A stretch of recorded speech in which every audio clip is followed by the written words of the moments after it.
Ako po si Edna, taga Montalban, Rizal.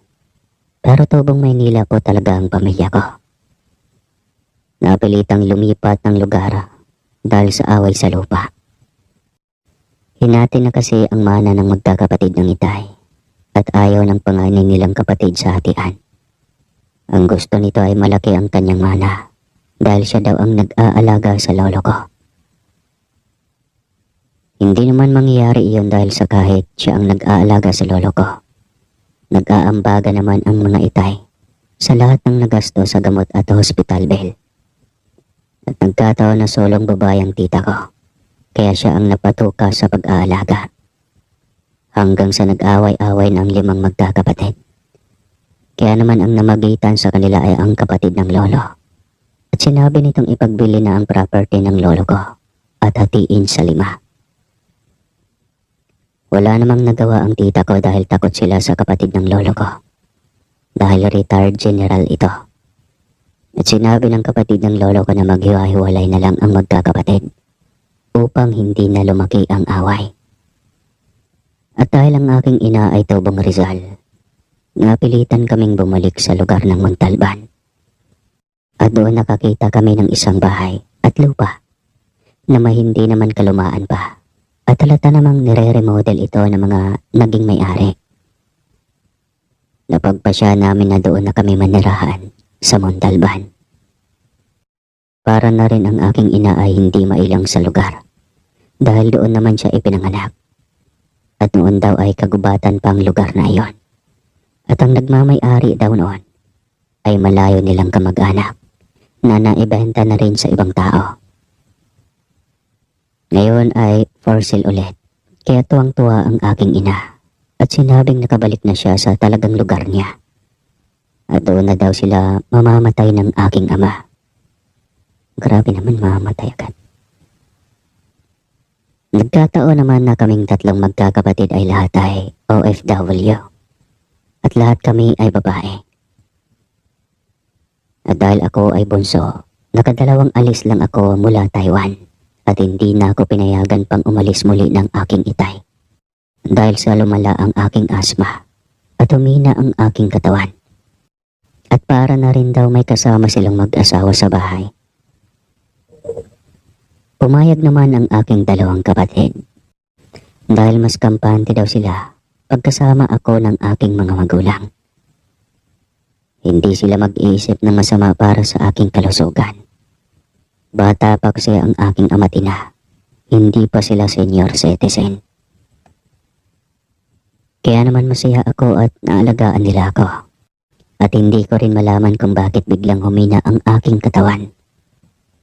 Siguro dahil paborika ang aking pinagtatrabahuan sa Taiwan.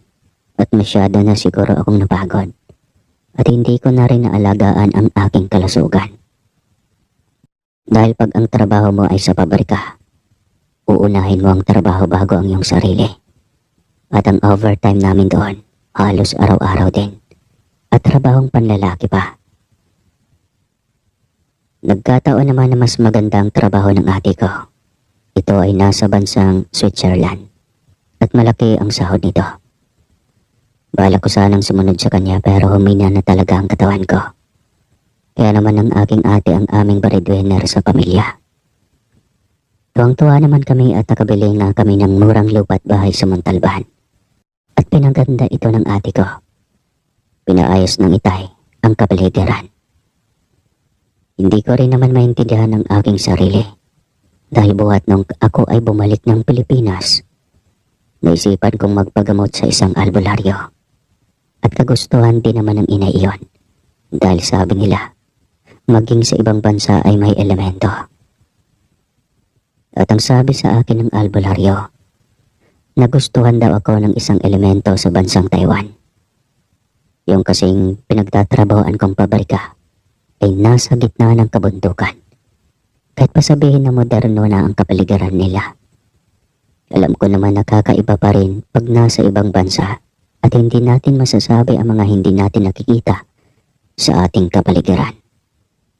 Binaliwala ko din ang sinabi ng manggagamot na taga Rizal. At sinabi kong siyempre, yun ang sasabihin ng albularyo dahil yun ang trabaho nila. Alam ko namang asma lang talaga ang aking sakit dahil yun ang sabi ng doktor. Nakukuha ko raw iyon sa mga chemical na naaamoy ko sa pabrika ng sabon. Maging ang aking ama't ina ay hindi rin masyadong naniniwala sa sinabi ng albularyo. Hindi kasi sila naniniwala sa mga elemento. Kaya naman habang kami ay naglilipat at inaayos ang aming kagamitan, nakaramdam muli ako ng panghihina ng aking katawan. At parang hinahapon na naman ako. Kaya naman sinabi ng kapatid ng inay na malayo-layo rin ang bahay sa aming nabiling lupa. Sinabi nitong sa kanila muna ako magpahinga at hayaan ko na lang ang aking ama at ina na sila ang maglipat ng aming kagamitan at huwag na akong mangialam.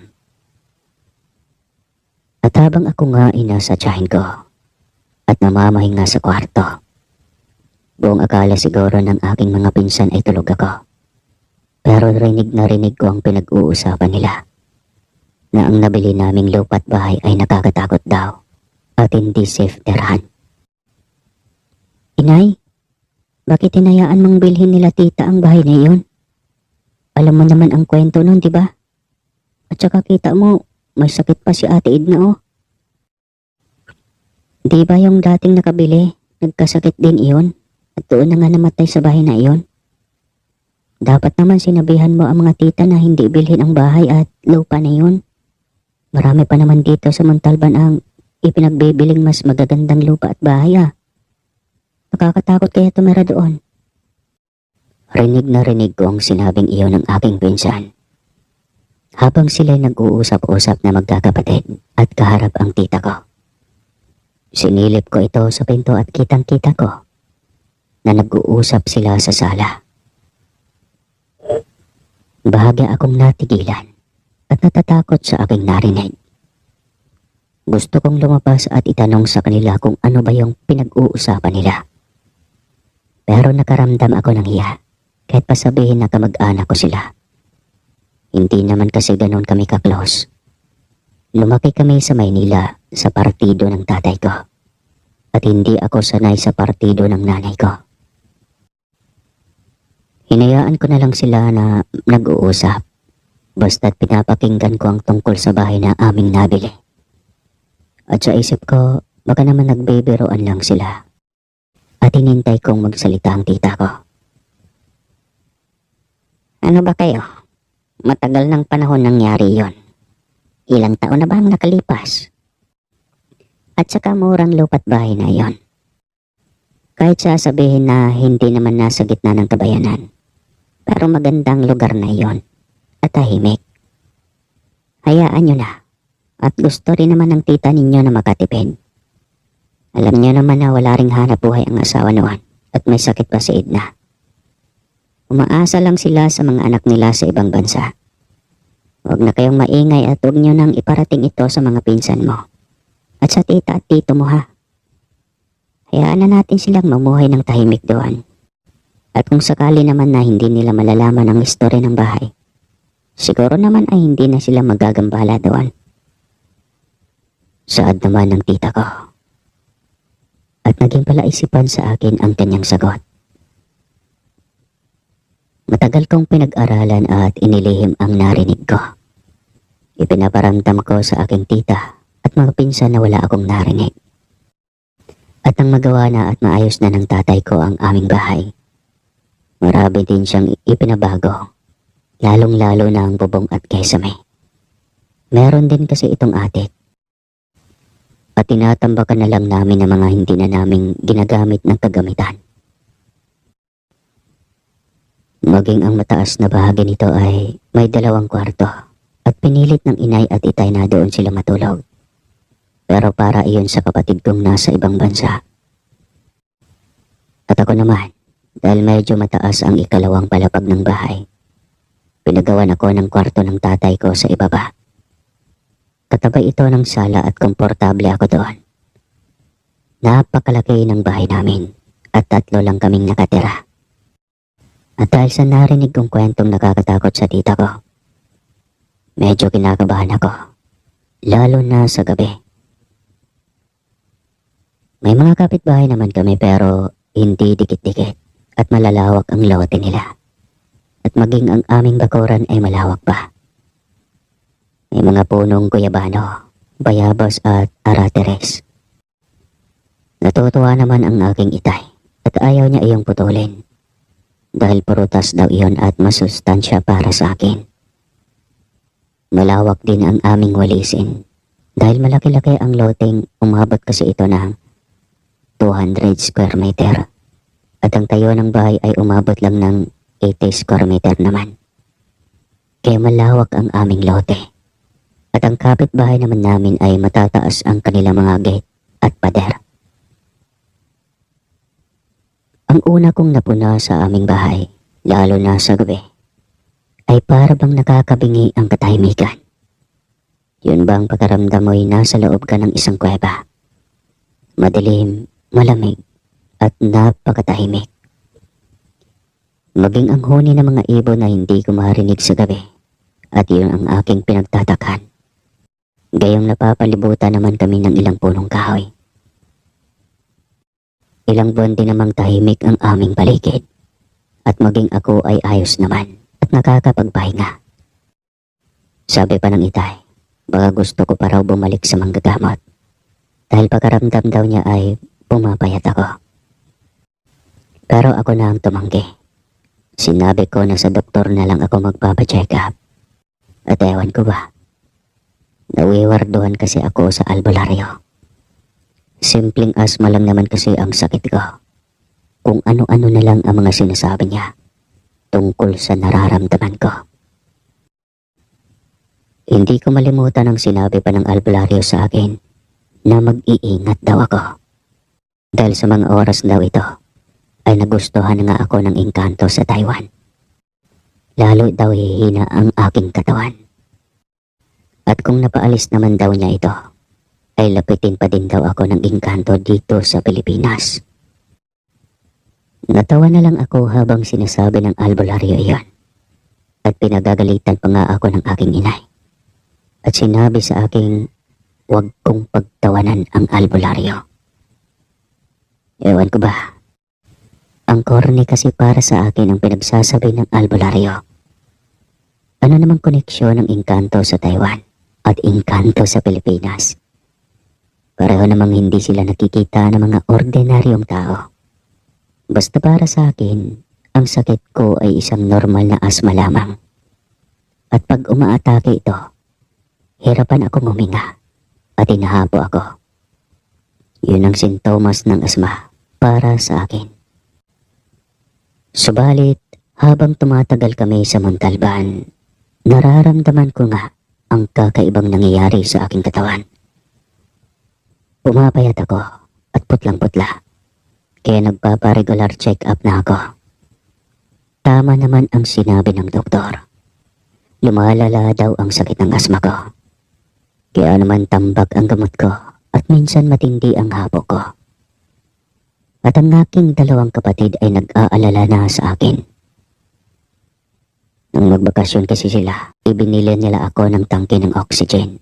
At pag emergency daw na hindi ako makahinga, hindi matataranta ang inay at itay. May mga dala din silang imported na gamot na para sa asma at imported na vitamins. Sa isip ko na lang, pag hindi pa ako gumaling at gumanda ang katawan, ewan ko lang talaga. Napakaswerte ko sa mga kapatid ko. Mahal na mahal nila ako. At suportado nila maging ang magulang namin. Ang magulang naman namin ay bata pa, kaya naman wala akong dapat na ipag-alala. Kundi ang dapat ko lang gawin ay intindihin ko na maging malakas muli ako at gumaling na. Sinabi naman ng doktor ko na habang buhay ko na itong sakit at wala namang gumagaling sa asma. Oras daw na makalampas na ng 7 taong gulang ang isang bata, mananatili daw ang asma nito sa katawan. Wala na daw itong pag-asang gumaling pa. At hanggang sa pagtanda daw ay dala-dala na ang sakit na ito. Minsan pa daw ay namamana ito. Tanggap ko naman iyon. At hindi naman kasi ako klase ng dalaga na palabarkada. At hindi rin ako nagpapaligaw kahit nung college pa lang ako. Basta ang ipinagtataka ko lang talaga, bakit lumala ang asma ko dito sa bahay namin sa Montalban? Samantalang doon sa Maynila ay puro polusyon ang nalalanghap. Dito ay probinsya ang datingan, ay lumala pa lalo. Para tuloy akong nagigilty. Noong pagtawanan ko ang albularyo. Hindi nga kaya may engkanto o elemento dito sa nabili naming bahay. Kaya lumala ang sakit ko. Ang hirap ng may nililihim sa magulang.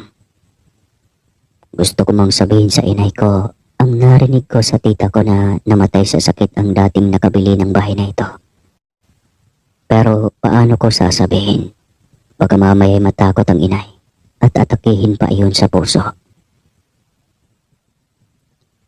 Nang makaalis ang dalawa kong kapatid, nangako ang ate ko na pagkumpleto na ang ipon niya. Bibili daw siya ng bahay sa subdivision. Kaya umaasa ako kay ate at nangangarap na sana malapit na. Ang isa ko namang kapatid para daw hindi ako mainip. Ibinili niya ako ng bagong gadgets. At libang na libang ako araw-araw.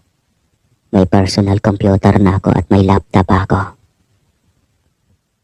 May iPhone pa nga ako para lang daw hindi ko mararamdaman ang aking asma oras na atakihin ako. At ang inay at titay naman ay malaking flat screen sa sala at ayaw ng aking mga kapatid na pagtrabahuin pa ang itay. Grabe, kuyawa. Gamot sa asma iPhone. Ang gusto nila sa bahay lang at alagaan kami ng inay. Masayang-masaya na kami dahil hindi kami hirap sa pera.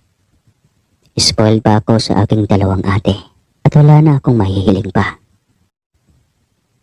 Pero sadyang mapagbiro talaga ang buhay natin. Yung tipong maganda naman ang aming buhay at hindi kami hirap. Kala namin wala na kaming mararanasan pang mabigat na problema. Pero kakaibang problema ang ipinadala sa amin. At hindi ito pang karaniwang problema ng isang ordinaryong pamilya. 2015 noon, nagkataon na hindi uuwi ang aking dalawang kapatid sa Pilipinas. Dahil may bago daw silang trabaho pareho. Kaya hinayaan na lang namin ito. At kaming mag-anak na itay at inay ay sanay na sa ganong senaryo. Ang mahalaga ay may trabaho ang dalawa kong kapatid. At hanggang sa isang araw habang ang inay at itay ay nasa kabilang bahay sa kamag-anak ng inay. Malapit lang naman, 2 kanto ang layo sa bahay namin. Manananghali ako noon at nakahiga. Nagpapaantok at bandang 1:00 ng hapon noon. Maya-maya lang, rinig ko ang inay at itay na nag-uusap sa kusina. Bakit kasi pinabago ang lugar na ito? Nahihirapan ako. Saad ng inay. Sadyo mga pakailamero kasi ang mga iyan. Akala yata pag-aari nila ang lahat ng lugar.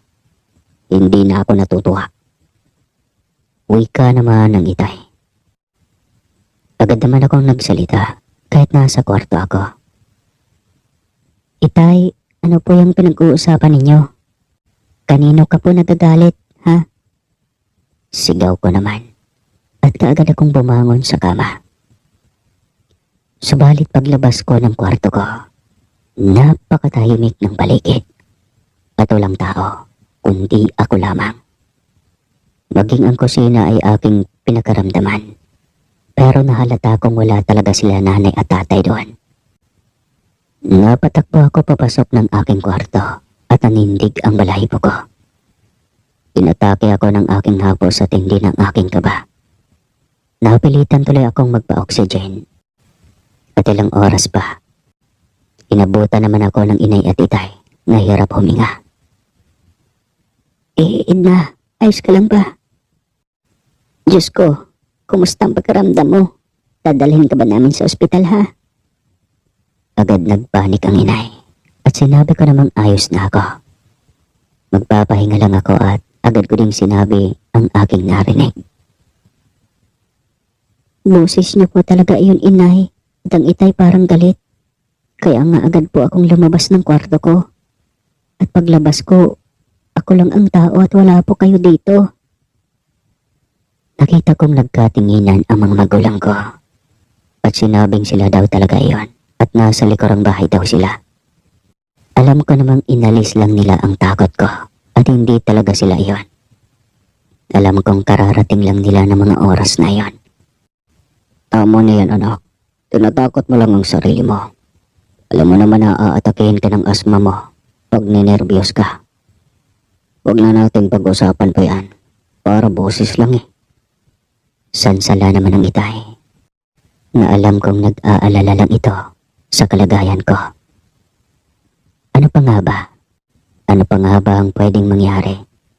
Kundi mag-move on na lang ako. Inalis ko na lang sa aking isipan ang pangyayaring iyon. Tuloy lang ang buhay namin sa aming bagong bahay. Iniiwasan ko ng ikwento sa ate ko ang aking naranasan. Baka mamaya kagaya ko rin na sila mismo ay mag-iisip pa sa aming kalagayan. Sila na nga ang aming inaasahan sa pinansyal. Tapos bibigyan ko pa ba naman sila ng isipin? Kaya naman pinipilit ko rin sa aking sarili na baka nga sinaitay iyon at nasa likuran lang ng bahay namin. Narinig ko ang boses nila. Pero ilang buwan din lang ang lumipas. Gabi naman ang nangyari iyon. Sinisigurado naman ng itay at inay na sarado na ang buong bahay sa baba bago sila papanik sa taas. At iniiwan nila ng bukas ang ilaw sa sala, pati sa kusina, upang hindi ako matakot. Wala kasing CR ang aking kwarto at kailangan ko pang lumabas sa kusina. Mga bandang 2:00 ng umaga na noon, nagising ako dahil kailangan kong mag-CR. Wala naman akong ibang napansin kundi ang katahimikan ng paligid. At dahil malayo naman kami sa kabayanan, wala akong naririnig kahit paugong man lang ng sasakyan. Diretso ako sa banyo at nag-CR ako. Tumagal ako ng mga 5 minuto siguro at nilinis ko ang kubeta. Nag-ipon pa ako ng tubig bago ako lumabas ng banyo. Habang ako'y pabalik na sa aking kwarto, isang mahinang tawa ng isang babae ang aking narinig na para bang nasa hagdanan namin. Palakas ng palakas ang kanyang pagkagigig at habang ako ay papalapit sa sala namin, hindi ako pwedeng magkamali. Boses ng inay ko ang naririnig. Tumatawa ito papanhik ng hagdan namin. Sa isip ko na lang, bakit naman ang inay ay babangon ng ganong oras? Samantalang meron naman silang sariling CR sa kanilang kwarto. At bakit ito tumatawa? Para namang kakaiba na sa oras ng 2:00 ng umagang tumatawa ng malakas ang aking inay. At agad akong napaurong dahil may naaninag akong paa na papanik nga sa itaas at patungo sa kwarto ng aking mga magulang. Ayan na naman ang aking dibdib. Kabado na naman. Kailangan kong lakasan ang loob ko, kundi ay aatakihin na naman ako ng asma ko. Lagabog ng mga paang papanik sa taas ang muli kong narinig. At nag-isip ako kung talaga bang ang nanay ko ba iyon. Agad naman akong napaurong at bumalik agad sa aking kwarto. At hindi na ako nakatulog mula noon. Pabali-balikwas ako sa aking higaan. At hinihintay kong mag-aalas 5 na ng umaga upang mapuntahan ko ang aking mga magulang sa taas. Naisip ko tuloy na mahirap din pala ang malaki ang bahay.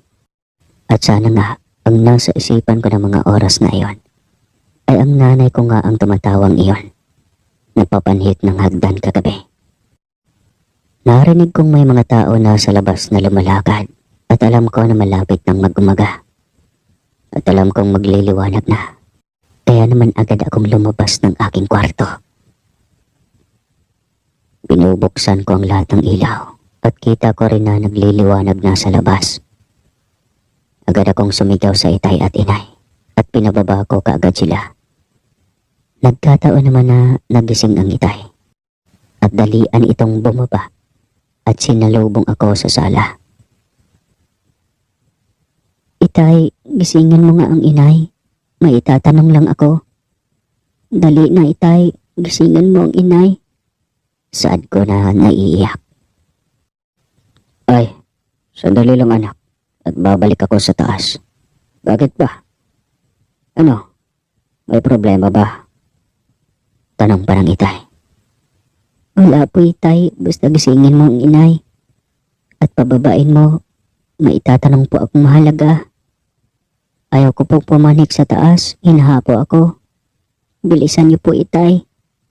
Dagdag ko pa, at takang-taka ang itay sa inaasal ko. Dalian namang bumangon ang aking inay, at halata kong bagong gising pa talaga ito. Nag-aalala sa akin na sinulubong ako, at tinignan ako kung hinahapo ba daw ba ako muli. Sinabi kong hindi, at huwag siyang mag-alala. Kaagad kong tinanong sa kanya kung bumangon ba siya ng bandang 2:00 ng madaling araw. Aba, hindi anak. Bakit naman ako babangon ng ganong oras? Kahimbingan ng tulog namin yun ng iyong ama. At mag-aano naman ako dito sa baba. May CR naman kami sa taas. Bakit anak? May naririnig ka naman ba? Ng boses? O nakita mo ba ako? Ano ba talaga anak ang nangyayari sa'yo? 2 beses na ito Nakaka-alerto na. Tanong ni inay. Inay, ikaw talaga yung nakita ko. Tumatawa ka. Sa una lang ay mahina. Pero kalaunan, palakas ng palakas ang iyong paghalakhak. Pumapanig ka sa hagdan, sinundan pa kita ng tingin at nakita ko ang paa mo, inay. Bandang 2:00 ng madaling araw po. Hindi ako pwedeng magkamali. Ano po ang nangyayari sa bahay na ito, Nay? At ano po ba ang history ng bahay na ito? Alam mo ba, inay?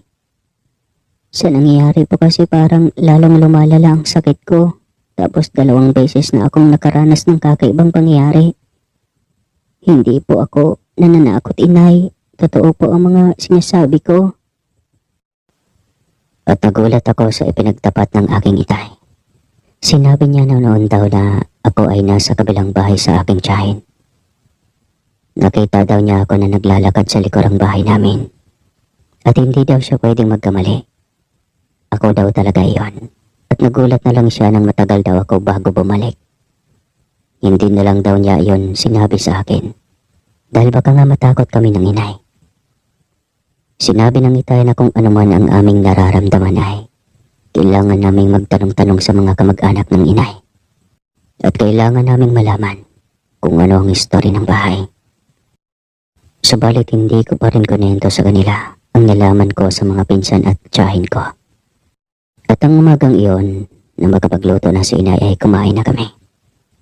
Matapos namin kumain, naligo ako. At naghanda na kami patungo sa mga kamag-anak ng inay.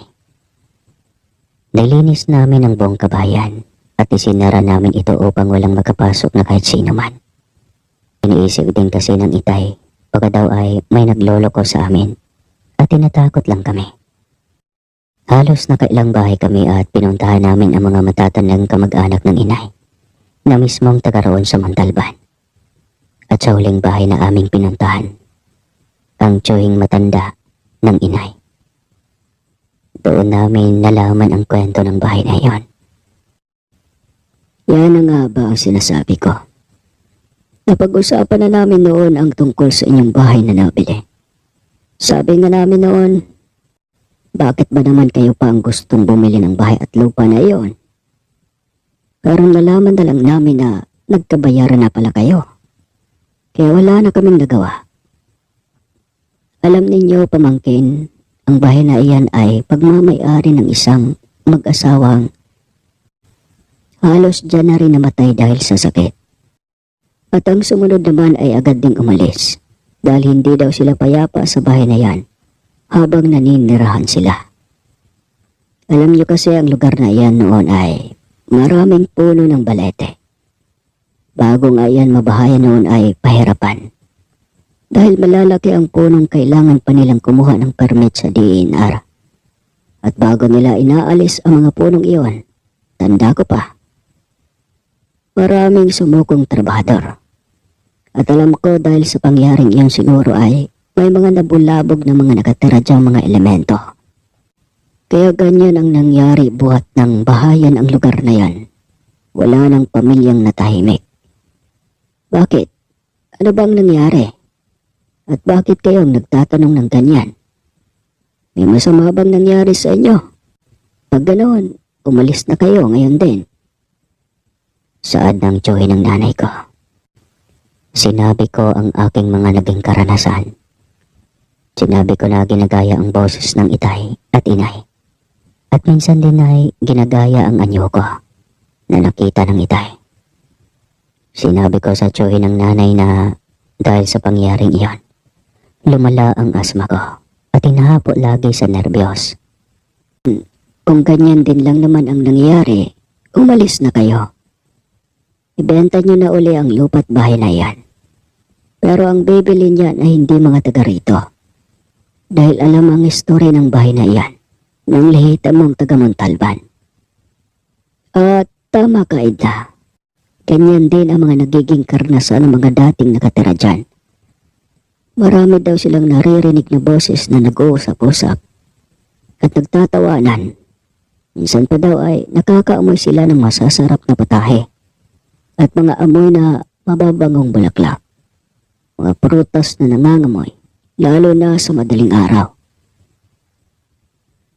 Nagsisimula daw sa ating gabi at parang may nagluluto pa. Nasabi din ng huling tumira dyan na minsan daw ay maraming naglalakad sa itaas ng bahay habang sila ay nasa baba lahat. At ang lahat ng iyan ay nararanasan nila. At ako nga ay nagtataka kung bakit kayo pa ang nakabili ng lupa't bahay na iyan. Ang may payo ko lang sa inyo ngayon, ipagbili nyo na uli at umalis na kayo dyan sa bahay bago pa lumala ang sakit mo, Edna. Payo ng tiyuhin ni inay. Matapos naming makausap ang tiyuhin ng inay, kumuha rin kami ng iba pang opinyon. At lahat ng kamag-anak ng inay ay iyon din ang sinasabi. Ganon din ang mga nararanasan ng mga tumitira. Kagaya nga ng naranasan ko. Kaya naman naisip ng itay na patignan muna sa albularyo ang bahay. Habang hindi pa kami nakakita ng bagong lilipatan. Pinatignan nga ni itay sa albularyo na taga Montalban din. At nakiusap kami na sana ay huwag agad-agad kaming papaalisin kung may naninirahan man sa bahay na yon. Muli, sa pananaw ng albularyo na sinasabi sa amin, ay may isang pamilya din daw na nakatira sa loob ng bahay namin. At iyon ay hindi na umalis.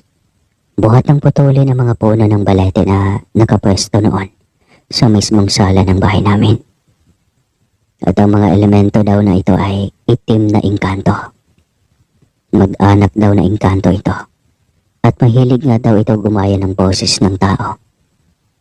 Sinabi ng albularyo na kung hindi namin makakaya ay pwede naman kaming umalis na at ipagbili na lang. Pero sino ba naman ang agad-agad ay bibili? Lalo na't alam ang istorya ng lupa't bahay na yon. Kaya naman sinabi ng albularyo na wala na kaming magagawa kundi umalis na lang kung natatakot na kami. Napilitan naming ipagtapat sa aking mga ate ang nangyari. At sinabi naman ng kapatid ko na umupa na lang daw muna kami ng apartment sa Kabayanan. At umalis na kami sa lugar na yon. At baka kung ano pa ang mangyari. At pagbalik nila ng Pilipinas, hahanap na daw kami ng bahay sa subdivision. At nagkataon naman na wala kaming makuhang magandang pwesto ng apartment. Habang ilang araw din kami naghahanap ng malilipatan. Wala naman akong mararamdamang kakaiba. At hindi ko na naririnig ang mga boses na gumagaya sa akin. Pati sa inay at itay. Sa isip ko na lang, alam yata na aalis na kami. At nagpapasalamat naman ako kung ganon. Araw-araw kaming umaalis ng bahay. At napipilitan kaming bumalik ay gabi na. Sa kamag-anak ng inay kami nag-i-stay. At bumabalik lang kami sa bahay kung tutulog na. Napilitan na rin ang aking inay at itay na nasa taas na rin ako matulog. Kasama nila. Pero mali yata ang ginawa namin. Dahil isang gabi, nagulantang kami sa aming narinig sa ibaba ng bahay namin. Parang napakaraming tao sa ibabang bahagi ng bahay. Bandang 12:00 ng gabi. Rinig na rinig namin na parang binubuhat nila ang mga bangko namin at lamesa. At parang binabago nila ang pwesto nito. Rinig na rinig din namin na may gumagamit sa CR at ng lababo namin. Pati mga tasa at kutsara namin. Parang may mga gumagamit at hindi kami pwedeng magkamali. Bukod sa akin ay rinig na rin ang inay at itay. Ang kakaibang nangyayari. At habang lumalalim ang gabi, may mga boses na hindi namin maunawaan. Kung ano bang dialekto yan. Diyos ko, Idna. Mabuti na lang at dito ka natulog sa taas. Anong kababalaghang iyon? At Diyos ko, baka saktan nila tayo. Saad ng inay. Inihanda ng itay ang aking oxygen dahil lumalakas na naman ang tibok ng puso ko. At takot na ako ng mga oras na iyon. Sinabi ng inay na magdadasal kaming tatlo at hawak kamay kami na umuusal ng dasal. At parang may humahalakhak pa na malakas. Alam kong may mga nagagalit sa aming ginagawang pagdarasal at patuloy naming nilalakasan ang aming boses at hindi kami tumitigil sa pagdadasal. Hanggang bandang 3:00 na ng umaga, hindi pa rin kami natulog ng itay at inay. At ang aking ikinabahala, rinig na rinig ko na parang pumapanik sila sa aming hagdanan. Kaya naman ang itay, nilakasan ito ang boses at sinabing, hindi lang kayo ang may karapatan sa bahay na ito. Bigyan niyo rin kami ng karapatan at kaunting panahon ay aalis na kami. Tugon ni itay. Nawala ang mga yabag sa hagdanan namin at hindi namin alam kung bumababa ito o nasa tapat ng aming pintuan. Nanatili na akong naka-oxygen dahil napapaluha na ako sa takot at hinahapon na naman ako. Alam kong may koneksyon ang aking hapo at panghihina ng katawan sa mga kasama naming elemento sa bahay. Kinukuha nila ang aking lakas upang umalis kami at sila ang manalo sa bahay na iyon. May mga iniwan naman ang albularyo na pumontra daw pero hindi gumagana. At parang walang epekto sa mga elementong hindi namin nakikita. Nakakaamoy na rin kami ng kung ano-ano at may mabagong bulaklak at mayroon ding amoy na masasarap na putahe. Tama ang tiyo ng inay. Naengkanto nga ang mga nakatira sa aming bahay. At dahil nangguguli sila ng mga tao, alam naming masamang engkanto sila at magkakampo ng demonyo. Hanggang tumahimik ang paligid namin at 5:00 na ng umaga noon. Nagsisimula ng lumiwanag ang paligid. Naganda kaming lumabas ng kwarto. Pero may bumato ng malakas sa aming pintuan. Para itong malaking bato at natakot ang itay. Baka tamaan kami kung bigla kaming lalabas agad. Hindi maganda ito, Minerva. Mukhang nagagalit sila sa atin. At malamang nagalit sa aking pagsigaw. Dapat hintayin nating lumiwanag. At tawagan mo ang tsuhin mo at albularyo para ilabas na tayo dito. Uwi ka ng itay at ang inay ay natataranta na. Ako ay nananatiling kalmado. Ayaw kong maging pabigat sa inay at itay ng mga oras na yon. Tahimik naman ang loob ng bahay namin at ang palagay ko ay kami na lang ang tao. Pero bakit ang bigat-bigat ng aking nararamdaman at para bang ang sikip-sikip sa loob ng kwarto namin? Halos 2 oras muli kaming nagdasal at halos lumuluha na kami ng inay. Dahil mahirap ipaliwanag ang nangyayari. At sino ba naman ang maniniwala agad sa amin? Baka nga isipin ng ibang taong nababaliw na kami. Sa ganoong pagkakataon talagang talong-talo ang isang ordinaryong tao lamang. Saktong 7:00, nagtawag na ang inay at lahat ng kamag-anak niya at mga tsuhin ay nag-aalala. Halos 2 albularyo din ang isinama nila patungo sa bahay namin. Pinasira na ng tatay ang aming pintuan at namulagat ang tiyo ng inay at mga albularyo. Ang aming mga upuan at lamesa ay nakatali sa aming kesame at sira lahat ng aming kasangkapan. Ang ginamit nilang tali ay mga bagay ng ponong balete at ang aming kusina ay halos basag na ang mga plato at tasa. Hindi muna kami pinalabas ng kwarto ng albularyo. Kailangan daw muna niyang linisin ang negatibong iniwan ng mga elementong galit na galit sa tao. Edna, maganda ka. Una ka naming ilalabas at kahit huwag na tayong magdala ng kagamitan. Aalis tayo ng buhay. Hindi na safe kung aabutin pa tayo ng gabi dito. Saad ng itay. At kumatok nga ang tsuhin ng inay at ilang kamag-anak sa kwarto namin. Kitang-kita ko ang pagluha ni inay nang mabuksan ang pintuan. Agad itong yumakap sa kanyang tsuhin at sinabing ako daw muna ang ilalabas ng bahay at ilayo na agad sa lugar na iyon.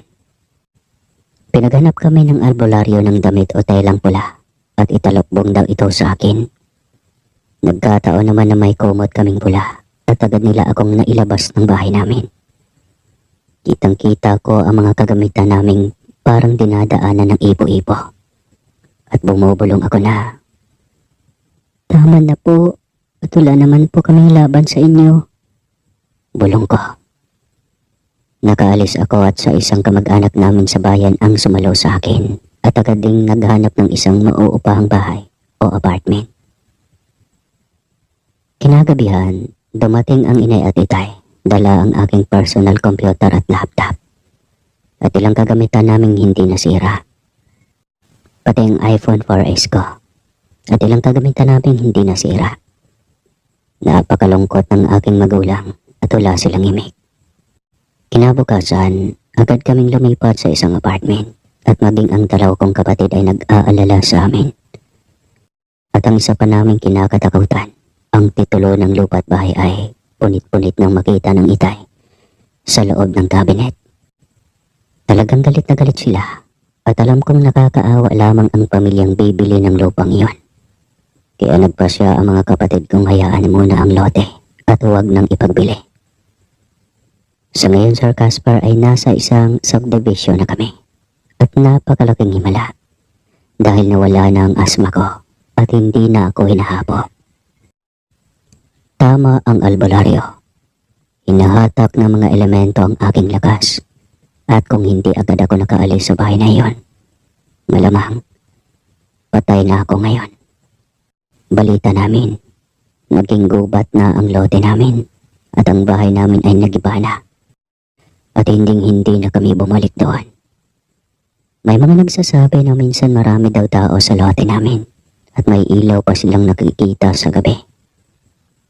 Ilang kamag-anak naman ng inay ang naglakas loob at nilinis nila ang lote namin. Tinataniman ng gulay, pero bawat anihin daw na gulay ay wala silang maabutan dahil nawawala daw. At may nakakita daw na may mga taong kumukuha ng mga gulay. At hindi daw mga taga Montalban ang mga ito. Kaya bili na lang ng inay ko ay linisin na lang ang lote at huwag nang babahayan. Ngayon, payapa na kaming namumuhay. At sinadya talaga ng Diyos na kami ang huling may-ari ng loteng iyon. Alam siguro ng Panginoon na may kakayahan kaming makaligtas at mamulat sa puwersa ng mga itim na engkantor. Sana ay may napulot kayong aral dito. Muli po, ako po si Edna ng Manila.